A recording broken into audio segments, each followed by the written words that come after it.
Oke, Assalamualaikum warahmatullahi wabarakatuh.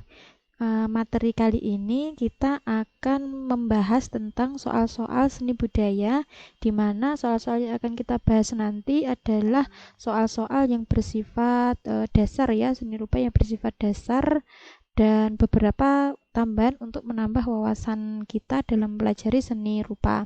Oke, kita mulai dari soal yang pertama. Di sini kita bisa membaca soal pertama, seni adalah hasil peniruan alam dengan segala seginya, merupakan pengertian seni menurut A. Plato dan Rousseau, B. Ki Hajar Dewantara, C. Aristoteles, D. Ardian Kartamiharja, E. Sudarmaji. Ini jawabannya adalah menurut pengertian Plato dan Rousseau. Seperti ini. Oke, kita beri tanda merah saja untuk mengingat-ingat kita.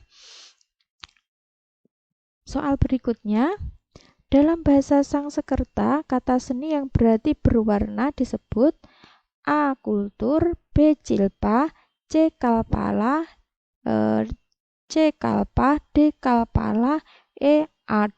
Jawaban yang tepat adalah kata seni yang berarti berwarna dalam bahasa Sangsekerta adalah Cilpa. Oke, kita bisa tandai. Berikutnya, yang nomor 3, budaya atau kebudayaan berasal dari bahasa Sangsekerta yaitu A. Kultur, B. Kolore, C. Kultur, D. Budaya, E. Seni.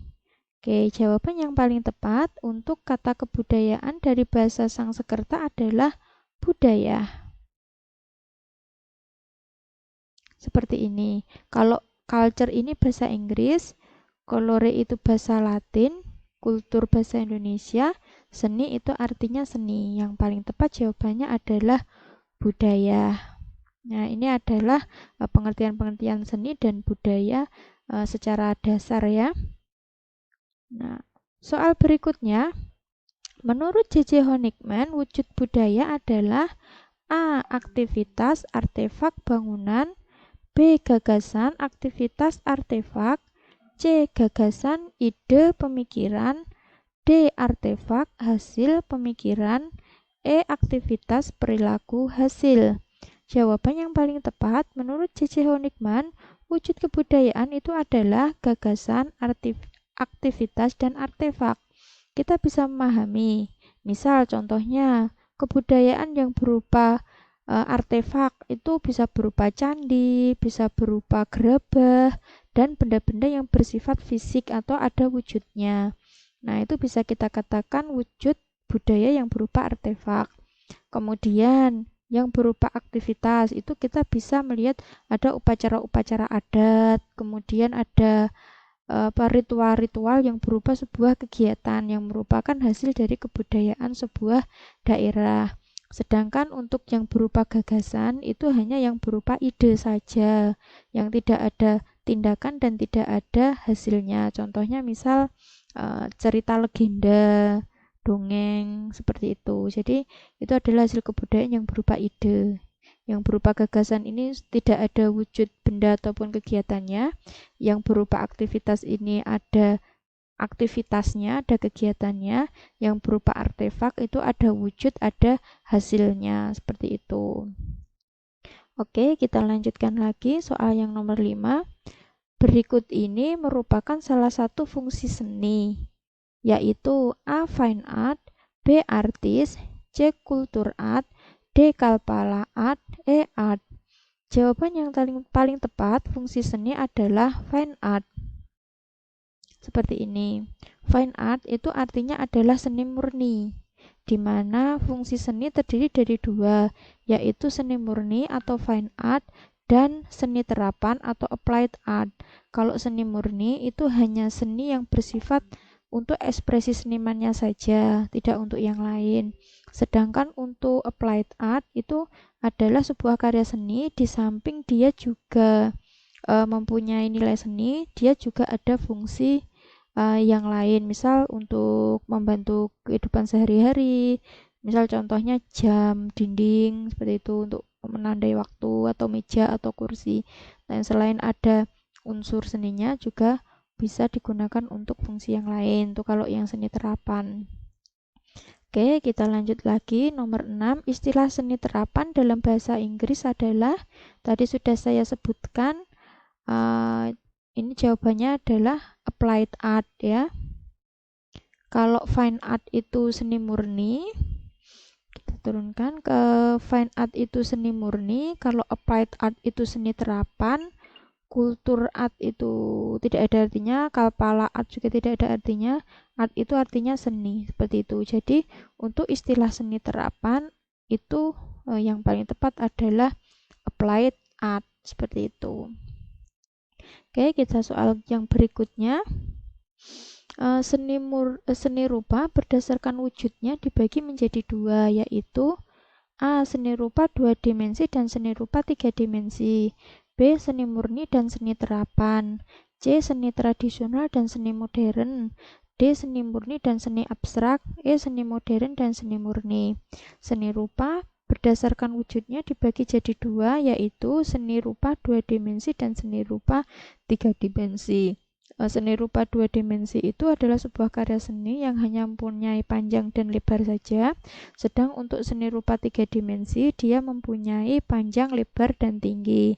Kalau yang 2 dimensi hanya bisa dinikmati dari satu sisi saja, yaitu dari depan, sedangkan untuk yang seni rupa 3 dimensi bisa dinikmati dari sebelah depan, kanan, kiri, belakang, atau atas, seperti itu. Jadi bisa dinikmati dari segala sisi kalau untuk yang seni rupa 3 dimensi. Oke, kita lanjutkan ke pertanyaan berikutnya. Sebagai salah satu cabang seni, karya seni rupa memiliki beberapa elemen yang membentuknya. Meskipun sederhananya karya tersebut, elemen-elemen pembentuk tersebut dalam dunia seni rupa disebut A. Unsur-unsur rupa, B. Hal-hal rupa, C. Karakteristik rupa, D. Tentang rupa, E. Bentuk rupa. Nah, ini jawaban yang paling tepat. Elemen-elemen pembentuk dalam dunia seni rupa itu kita namakan unsur-unsur rupa, seperti ini. Terdiri dari titik, garis, bidang, seperti dan lain-lain. Nah, itu adalah elemen-elemen pembentuk dalam dunia seni rupa, seperti itu. Oke, berikutnya ini kita lanjutkan lagi.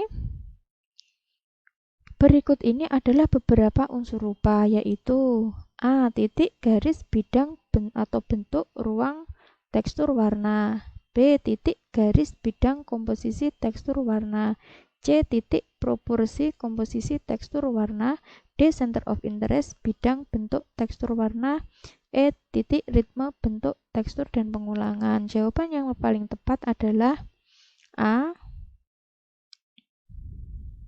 Titik, garis, bidang, bentuk, ruang, tekstur, dan warna. Kalau yang B ini komposisi, ini bukan. Kalau yang C proporsi, bukan. Kalau yang D center of interest, bukan. Yang E ini ritme, bukan. Karena yang bukan tadi itu termasuk prinsip seni, bukan termasuk unsur seni, seperti itu. Soal yang berikutnya, oke, kita lihat di bawah sini seperti ini. Sifat keadaan suatu permukaan bidang atau permukaan benda pada suatu karya seni rupa disebut A. Unity, B. Warna, C. Bidang, D. Garis, E. Tekstur. Sifat permukaan bidang itu kita namakan tekstur ya. Nah, karena permukaan itu bisa kita lihat dan kita raba. Nah, ini termasuk dalam tekstur. Oke, berikutnya. Berikut ini adalah prinsip-prinsip seni rupa, yaitu A. Proporsi, unity, ritme, dan unsur. B. Proporsi, komposisi, balance, unity, ritme, center of interest. C. Komposisi, balance, unity, unsur. D. Ritme, center of interest, murni. E. Center of interest, murni, unsur. Oke, jawaban yang paling tepat adalah proporsi, komposisi, balance, unity, ritme, dan center of interest. Ini mungkin sudah ada yang pernah mempelajari ya, kalau misal rupa ada di video saya juga tentang prinsip-prinsip seni rupa. Itu ada beberapa, yaitu ada proporsi, ada komposisi, ada balance, balance itu keseimbangan, Ada unity, unity itu kesatuan, ada ritme, ritme itu irama, dan center of interest. Center of interest itu adalah pusat perhatian, seperti itu. Oke, kita lanjut ke soal berikutnya.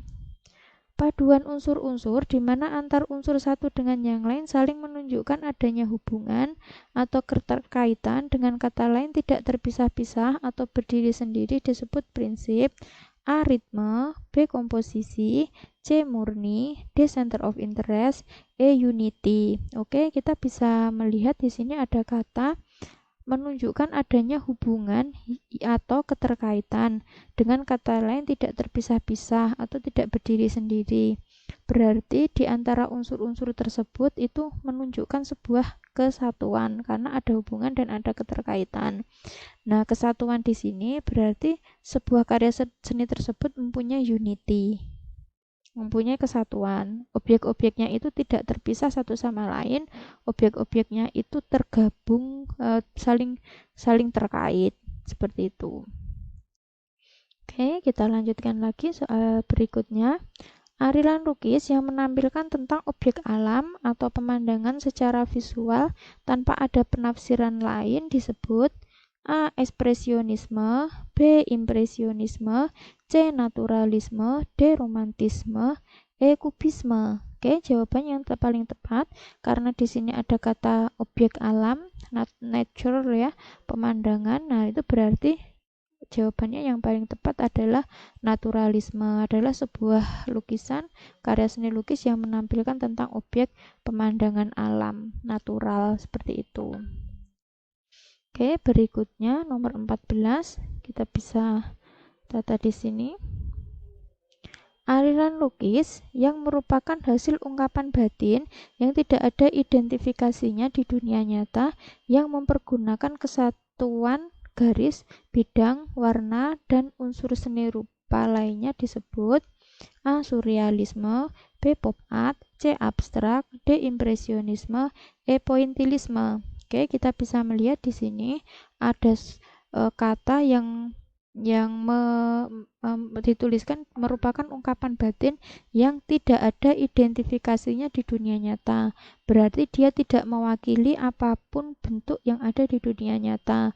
Karya tersebut hanya mempergunakan kesatuan garis saja, bidang, warna, dan unsur seni rupa lainnya, tanpa ada identifikasi bentuk apapun yang ada di dunia ini. Berarti karya tersebut termasuk aliran abstrak. Seperti itu. Jadi kalau aliran abstrak itu memang sudah tidak terlihat lagi bentuk bendanya, sudah tidak terlihat lagi itu mewakili bentuk apa yang ada di dunia ini, sudah tidak bisa diidentifikasi lagi bentuknya, seperti itu. Hanya seperti sekumpulan warna, garis, dan bidang saja. Oke, kita lanjutkan lagi. Apakah masih ada soalnya? Sudah, masih ya, nomor 15. Ini berikutnya gambar di samping merupakan contoh aliran lukisan. Kita bisa melihat di sini ada bentuk-bentuk seperti ini, bentuk-bentuk segi-segi geometri seperti ini. Nah, kalau kita lihat di sini adalah aliran kubisme ya. Aliran kubisme itu adalah sebuah aliran yang memperlihatkan bentuk-bentuk geometris seperti itu. Oke, mungkin soal pembahasan untuk kali ini kita cukup 15 soal dulu saja. Nanti jika masih perlu pembahasan lagi, kita tambah lagi dengan pembahasan lain. Semoga dapat bermanfaat dan menambah wawasan untuk semua. Jangan sampai apa yang sudah kita pahami nanti mungkin tidak kita pahami secara sepenuhnya, seperti itu. Oke, mungkin pembahasan untuk soal-soal saya cukupkan sampai di sini dulu ya. Kita lanjutkan lagi di pertemuan berikutnya. Selamat bertemu kembali. Assalamualaikum warahmatullahi wabarakatuh. Semoga bermanfaat untuk semua.